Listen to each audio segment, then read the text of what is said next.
Bonjour à tous, voici la version maison du WOD d'aujourd'hui. Pour ce qui est de l'échauffement, je vous propose un AMRAP de 7 minutes. Vous essayez de faire le plus de tours possible dans les 7 minutes sur 3 exercices. Le premier, ça va être des jumping lunges. Vous essayez de bien vous appliquer, de bien rester gainé et d'alterner à chaque fois en tendant complètement la jambe sans tricher. Éventuellement, sur les premiers tours, vous pouvez me faire juste des back lunges comme je suis en train de faire sur la vidéo. Le deuxième exercice, ça va être des monkey clap. On en fait 10. L'idée, c'est de tendre la jambe, de l'avoir le plus tendu possible et de l'avoir la plus haute possible. Dès que c'est au plus haut, on vient de toucher le pied avec les mains. Si c'est trop dur, vous tapez juste en montant la jambe le plus haut possible en tapant sous les genoux. Ensuite, on va faire 10 push-ups. Essayez de rester bien gainé, d'avoir les hanches qui ne touchent pas. Et si c'est trop dur, évidemment, comme d'habitude, on peut venir les faire sur les genoux, toujours en restant gainé et en ayant les hanches qui ne touchent pas. C'est pas une raison pour cambrer pour autant, on essaie de rester le dos neutre.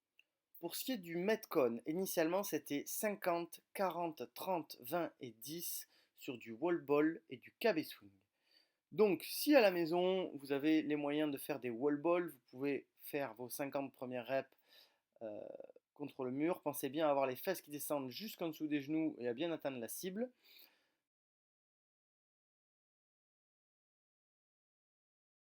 Et les KB swing, à bien avoir le dos droit et à faire pareil vos 50 reps, puis après 40, 40, 30, 30, 20, 20 et 10, 10 pour finir. Pour tous ceux qui n'ont rien de tout ça à la maison, on vous propose deux variantes.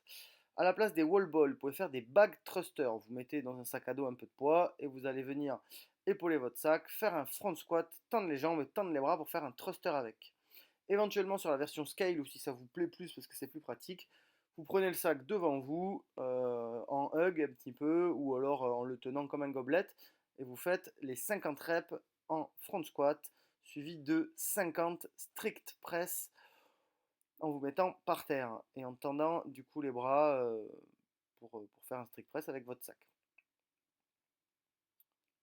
Dans tous les cas, on garde toujours le même nombre de reps, 50, 40, 30. À la place des kettlebell swings, ce que je vous propose, c'est de venir mettre le sac lesté sur les hanches et de faire des glute bridge à la place. On rapproche les talons le plus possible des fesses. Vous pouvez tenir un petit peu le sac avec une main ou avec deux mains pour pas qu'il bouge et venir faire vos répétitions en glute bridge. Ça ajoute un petit peu de poids, c'est un petit peu plus dur pour les fessiers. Moi, ce que je vous conseille, c'est carrément de le faire sur une seule jambe, en one leg back glute bridge, et de faire la moitié des reps sur une jambe, l'autre moitié sur l'autre jambe. Ça vous travaillera un petit peu plus les fessiers, ça isole un petit peu plus, ça fait travailler l'équilibre, et c'est pas plus mal. Vous faites moitié-moitié, et normalement, ce sera pas mal comme ça. Ensuite, un petit peu comme yo game, je vous propose un petit challenge handstand. Essayez de mettre votre score, votre temps en commentaire. Alors, soit on a la version scale où on se met en trépied, en étant sur la tête et sur les deux mains, on essaye d'aligner les fesses au-dessus des épaules, puis les genoux et les pieds, et on tient le plus longtemps possible. Soit on fait en version RX où on est en handstand sur les mains, dans un carré de 1 mètre sur 1 mètre, et on essaye de tenir le plus longtemps possible comme ça, sans tomber.